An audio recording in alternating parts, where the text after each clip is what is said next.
Hello दोस्तों, आप लोग कैसे हैं। हम उम्मीद करते हैं कि आप लोग अच्छे ही होंगे। तो इन दिनों हम लोग अतिरिक्त अभ्यास के ऊपर चर्चा कर रहे हैं, यानी यूपी बोर्ड में जो भी प्रश्न आए हुए हैं उनके बारे में हम लोग चर्चा कर रहे हैं कि उनको कैसे सॉल्व करेंगे। तो देखते रहिएगा गंभीरता से। इन प्रश्नों में अक्सर समस्याएं उत्पन्न हो जाती हैं, तो बिल्कुल आपको परेशान होने की आवश्यकता नहीं है। आप गंभीरता से देखें, सारे प्रश्न कर ले जाएंगे। देखिए प्रश्न क्या है कि यदि वायु के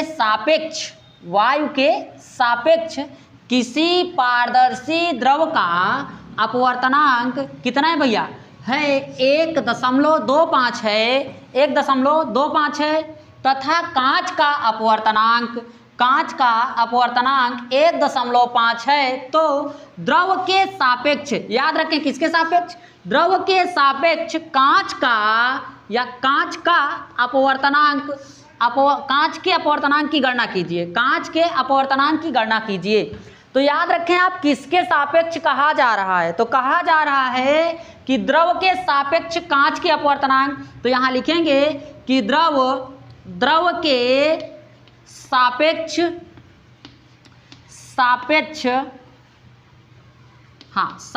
कांच का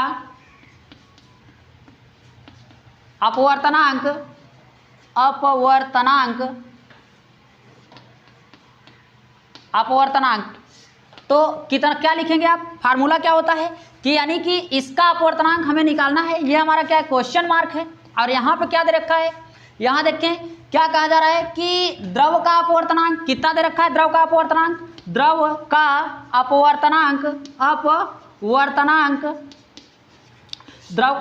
बराबर कितना है, 1.25 है, 1.5। अगली बात देखें 1.25, तथा कांच का अपवर्तनांक, यानी कांच का अपवर्तनांक कितना है, कांच का अपवर्तनांक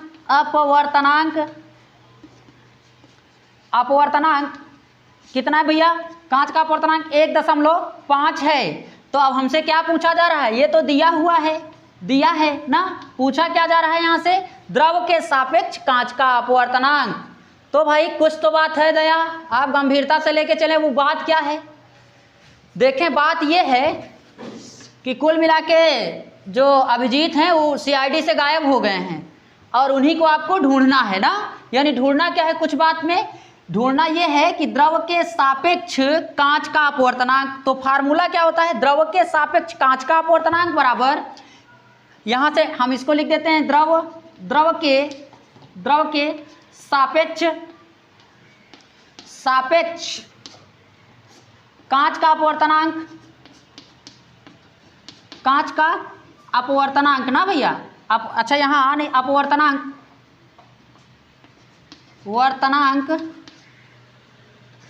बराबर क्या लिखेंगे आप, बराबर लिखेंगे, यहाँ याद रखें फार्मूला क्या हो जाएगा, जो चीज पहले लिखी जाती है वो बटे में हो जाती है और जो बाद में होती है वो ऊपर हो जाती है। यानी अंश में हो जाएगा कांच का अपवर्तनांक और हर में हो जाएगा द्रव का अपवर्तनांक।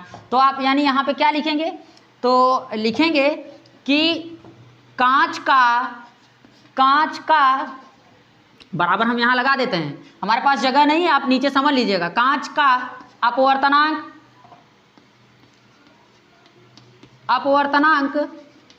बटा द्रव का अपवर्तनांक। तो यहाँ रखेंगे भैया, क्या रखेंगे, कांच का अपवर्तनांक आप देखें कितना है, कांच का अपवर्तनांक यहाँ आप लिख रखे हैं कितना, 1.5। तो यहाँ लिखेंगे 1.5 पूरे का बटा द्रव का अपवर्तनांक कितना है 1.25। तो यहाँ लिखेंगे 1.25। अब देखें दशमलव यहाँ 1 अंक पे है, यहाँ 2 अंक पे है, तो ऊपर आप 100 का गुणा करेंगे और नीचे 10 का। तो जब गुणा करेंगे आप यहाँ पे तो कितना हो जाएगा, 15 गुणित 100 और नीचे बटा कितना लिखेंगे 125 और गुणित का 10। अब आप काट दीजिए, 1 0 से 1 0 कट गया।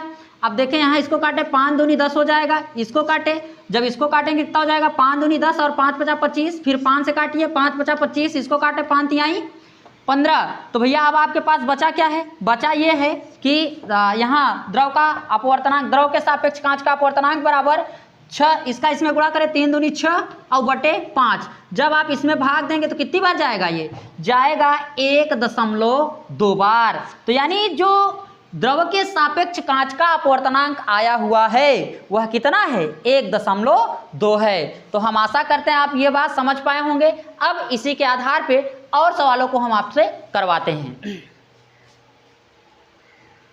हाँ तो दोस्तों अब आप आगे देखें तो हमने आपको पहले ही बता दिया है कि जो माँ की गाली और बाप का जूता होता है वो काजू और बादाम का काम करता है, तो उसको आप लोग खा पी लीजिए तब आगे आइए ताकि आपका दिमाग काम करता रहे। अब आप आगे देखें कांच, अच्छा यहाँ डैश लिखा है ना, तो इसका मतलब कांच के सापेक्ष ना, कांच डैश वायु के लिए क्रांतिक कोण का मान ज्ञात कीजिए। ज्ञात क्या करना है? क्रांतिक कोण का मान ज्ञात कीजिए। वायु के सापेक्ष कांच का अपवर्तनांक कितना दे रखा है भैया? 1.5 दे रखा है। और एक चीज याद रखें, साइन 42 अंश बराबर कितना होता है? 0.67। तो अब आप लोग क्या करें, सबसे पहले क्या क्या दे रखा है उसके लिए तैयार हो जाएं। तो यहाँ पे दिया क्या है? AN G क्यों? वायु के सापेक्ष कांच का अपवर्तनांक कितना दे रखा है भैया? वो दे रखा है 1.5। ठीक, ये 1.5 हो गया। अब देखें यहाँ कांच वायु के लिए क्या? क्रांतिक कोण, तो क्रांतिक कोण ना, तो वायु के लिए यहां लिख देते हैं वायु के लिए दोनों के लिए लिखिएगा, कांच और के लिए क्रांतिक कोण। तो क्रांतिक कोण क्या होता है? C बराबर क्या? Question mark. ठीक, अब हम लोग क्या बात करेंगे? ये हो गया क्वेश्चन मार्क, फार्मूले पे चर्चा करेंगे। फार्मूला क्या होता है क्रांतिक कोण ज्ञात करने के लिए? होता है क्रांतिक कोण यानी C। तो हम लोग जानते हैं अपवर्तनांक यानी ANG बराबर 1/sin C। हमें पता क्या करना है? sin C पता करना है। तो ये इधर भाग में है, इसका तिर्यक गुणा कर दीजिए आप बटा मान के, इसका इसमें और इसका इसमें। तो जब करेंगे तो यहाँ पे साइन यहाँ ले आएंगे तो लिखेंगे ANG गुणित साइन C बराबर 1। अब इधर इकाहे में ANG गुणे में इधर आए तो भाग में, तो हो गया साइन C बराबर क्या लिखेंगे? 1/ANG। ठीक, तो बच्चों ये हमारे पास निकल के आ गया है ANG। अब हम लोग इसी से आगे लेके चलते हैं। तो देखें साइन C यानी जो साइन C है उसका मान हम लोग को निकालना है। तो यहाँ पे लिखेंगे क्या कि साइन C बराबर, ठीक, 1 और पूरे का बटा इसका मान कितना पाए हैं ANG का? 1.5। तो यहाँ लिखेंगे 1.5। अच्छा अब क्या करेंगे? दशमलव हटाने के लिए ऊपर क्या कर देंगे आप? 10 का गुणा कर देंगे। तो साइन C बराबर 10/15 हो जाएगा। अब आपको क्या कर देना है? काट देना है। 5 दूनी 10 और 5 तिहाई 15। आप लोगों को समझ में तो नहीं आ रहा है ना? आना भी नहीं चाहिए, मन लगा के मत पढ़िएगा। तो यहाँ 2/3 हो जाएगा। अब आप 2 में 3 का भाग दीजिए। तो जब आप 2 में 3 का, यहाँ 3 से 2 में जब भाग देंगे तो कितनी बार जाएगा? पहले आप 0 बार ले जाएं, यहाँ 0 उतारेंगे, 2 उतार लीजिएगा, दशमलव बढ़ाइएगा। ये हो गया कितना भैया? हो गया कितना? 20 ना। अब इसका इसमें भाग दें, कितनी बार जाएगा? 6 बार जाएगा। यहाँ हो जाएगा 18, फिर कितना आ जाएगा? यहाँ पे 2 आ जाएगा, फिर फिर यहाँ 0 बढ़ा देंगे तो ये कितना हो जाएगा? फिर वही जाएगा 6 बार, मतलब 6 बार। तो 6 करके चला आएगा तो हम इसको लिख देते हैं 6.7। तो इससे जब भाग देंगे तो साइन C बराबर कितना आ जाएगा? आएगा 0.67। मगर हमसे तो ये पूछा ही नहीं जा रहा है, हमसे तो सिर्फ C पूछा जा रहा है, साइन C नहीं पूछा जा रहा है। एक चीज़ हमें यहाँ दे रखा है थोड़ा सा समझने के लिए कि साइन, यहाँ पे देखें 0.67 बराबर क्या होता है? साइन 42 अंश। तो हम यहाँ लिख देंगे क्या? साइन C बराबर साइन कितना भैया? 42 अंश।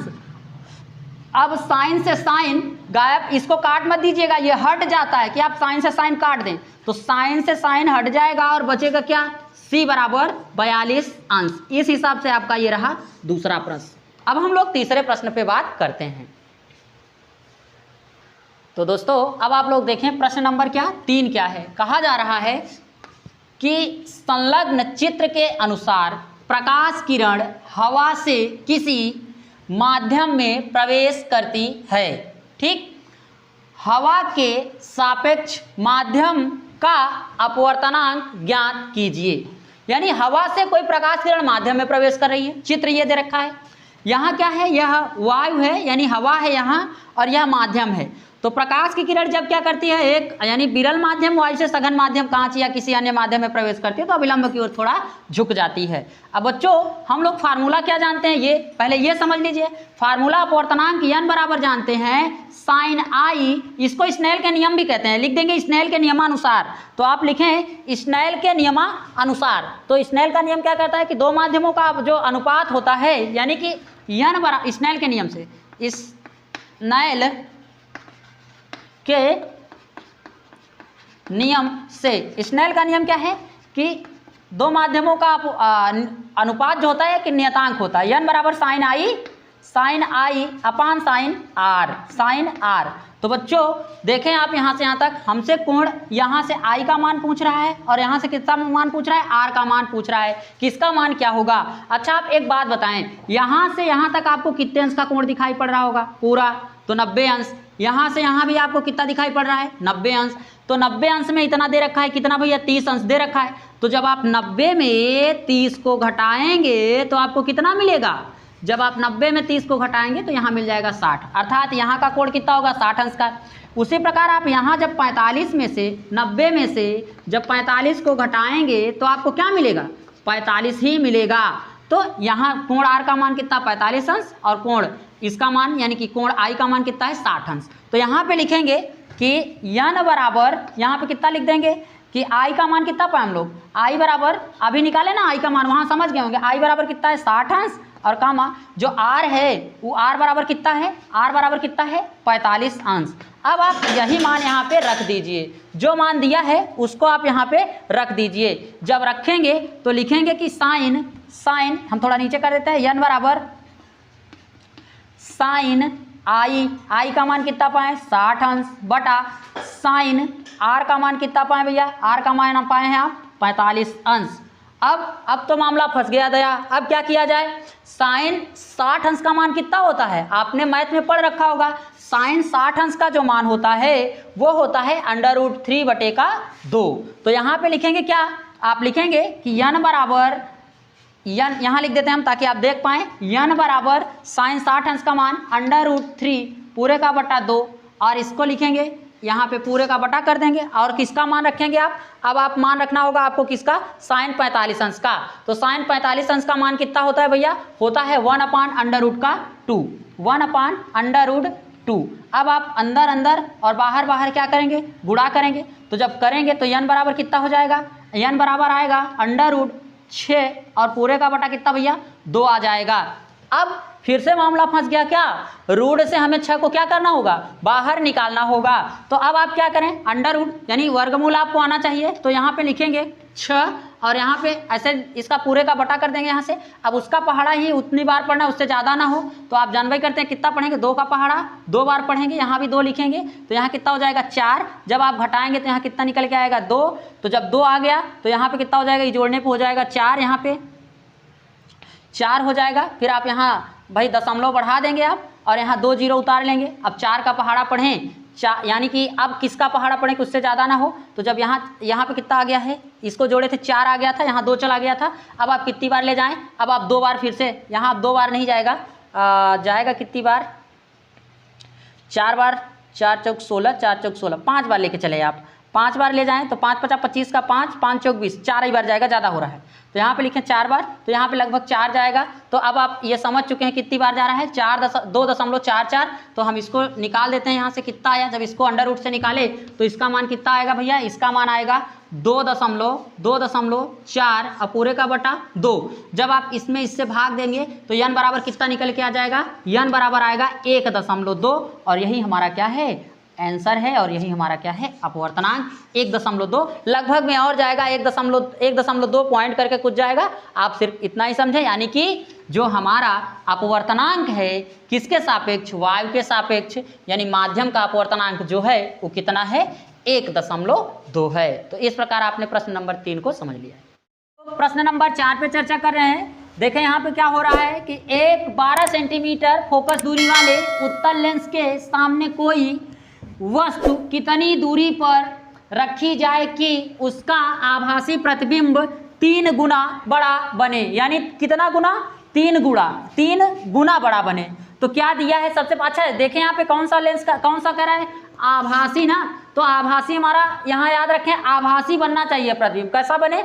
आभासी। तो अब आप देखें क्या क्या दिया है। तो सबसे पहले वो लेंस कौन सा है याद रखें, कौन सा लेंस है? उत्तल लेंस। तो अब आप देखें 12 सेंटीमीटर फोकस दूरी, यानी दिया है एफ बराबर कितना दे रखा है? 12 सेंटीमीटर। अब आप देखें आगे क्या दिया है, आगे कह रहा है कि वस्तु कितनी दूरी पर रखी जाए कि, वस्तु को क्या करना है? कुछ दूरी पर रखना है, ठीक। कितनी दूरी पर रखी जाए कि उसका आभासी प्रतिबिंब 3 गुना बड़ा बने। तो यानी यहाँ गुना कर रहा है, तो गुना मतलब यम बराबर कितना कर रहा है? 3।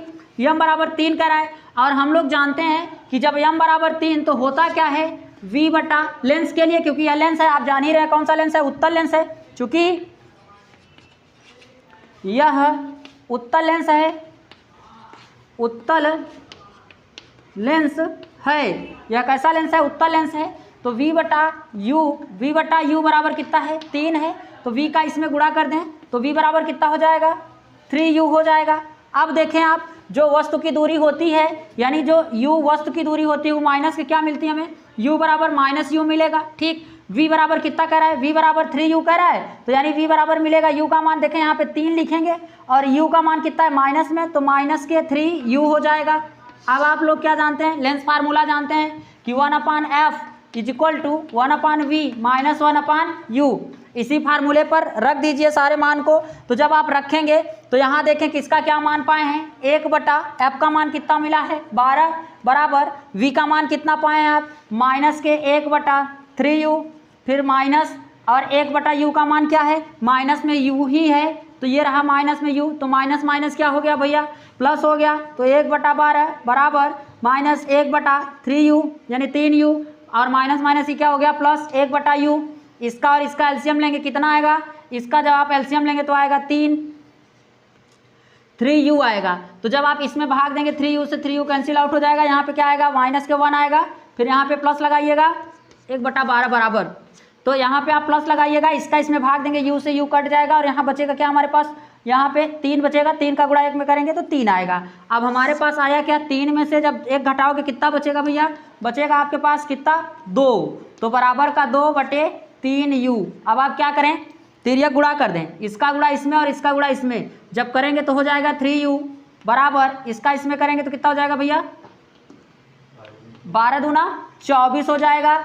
अब 3 इधर गुणा में इधर आए तो भाग में, तो u बराबर कितना हो जाएगा? 24/3। इसको काट दीजिए, जब काटेंगे तो कितना हो जाएगा? 8 3 24 यानी 3 1 3, और यहाँ जाएगा 8 बार, तो u बराबर कितना आया? 8, यानी u का मान कितना है? 8 सेंटीमीटर। तो u का मान आ गया 8 सेंटीमीटर, तो v का मान कितना होना चाहिए? 3 गुना बड़ा बने, तो v बराबर क्या आप जानते हैं? 3u।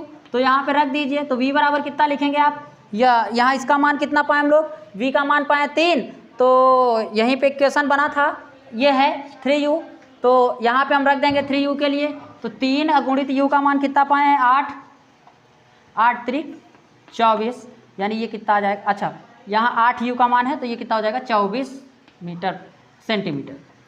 तो इस प्रकार से ये आपका उत्तर है। v का मान कितना है? यहाँ लिखिएगा 8, तो ये सही है। इस प्रकार आपका ये उत्तर।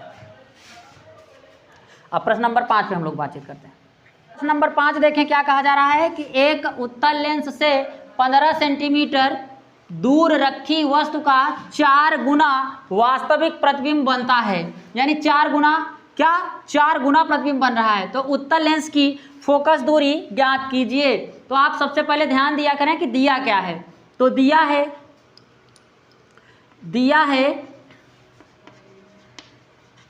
है आप देखें 15 सेंटीमीटर दूर रखी वस्तु, तो किसी भी लेंस में वस्तु की दूरी क्या होती है? ऋणात्मक होती है। तो u बराबर के माइनस के 15 सेंटीमीटर। अब गुना उना जब भी कहे 4 गुना 5 गुना 10 गुना, तो वो जान लीजिए क्या दे रखा है? यम। तो यम बराबर कितना दे रखा है? 4 गुना। अब समस्या यह है कि प्रतिबिंब कैसा बन रहा है? वास्तविक। जब वास्तविक प्रतिबिंब कहेगा तो आवर्धन क्षमता का मान क्या हो जाएगा? ऋणात्मक हो जाएगा। तो लिखेंगे वास्तविक प्रतिबिंब के लिए जब प्रतिबिंब वास्तविक होगा तो यम का मान क्या हो जाएगा? माइनस। तो अब हम लोग जानते हैं कि हमसे v का मान पूछ रहा है, तो पहले आप v बराबर निकालें। तो फार्मूला क्या जानते हैं, m बराबर माइनस m बराबर यहाँ पे जानते हैं u v बटा u। तो लेंस के लिए प्लस चलता है तो यहाँ पे रखेंगे तो माइनस के यहाँ रखेंगे -4 बराबर v बटा u का मान कितना पाए हम लोग, u का मान पाए माइनस के 15, तो इसका बटा 1 मान के आप तिर्यक गुणा करें तो माइनस माइनस प्लस, तो v बराबर कितना आएगा 60 सेंटीमीटर। अब हमसे यहीं पे क्या पूछ रहे हैं, f बराबर पूछ रहे हैं क्वेश्चन मार्क। तो f बराबर हम लोग फार्मूला क्या जानते हैं, फोकस दूरी निकालना है तो जानते हैं 1/f is equal to 1/v minus 1/u से। तो फोकस दूरी निकालना है 1/f is equal to 1/v, v की जगह पर कितना रखेंगे भैया 60 और यहाँ पे माइनस है और फार्मूले में माइनस और यहाँ दिया गया मान भी माइनस, तो माइनस माइनस क्या बन जाएगा प्लस, तो 1/15। जब एलसीएम लेंगे तो इसका कितना आएगा 60 ही आएगा, तो लिखेंगे एलसीएम लेने पर 60 आएगा, पूरे का बटा कर देंगे हम इसको।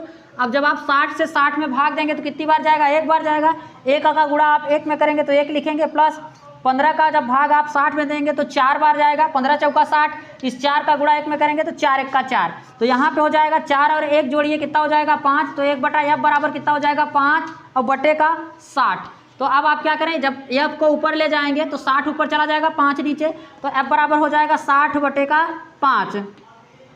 आप भाग दे 5 से, 5 1 का 5 और 12 पंचे 60, तो यानी f बराबर कितना आ जाएगा भैया 12 सेंटीमीटर, अर्थात उसकी फोकस दूरी कितना होगी 12 सेंटीमीटर। इस हिसाब से आपने प्रश्न नंबर 5 को समझ लिया है। तो गुना वाले प्रश्नों को आप आसानी से अब सॉल्व कर सकते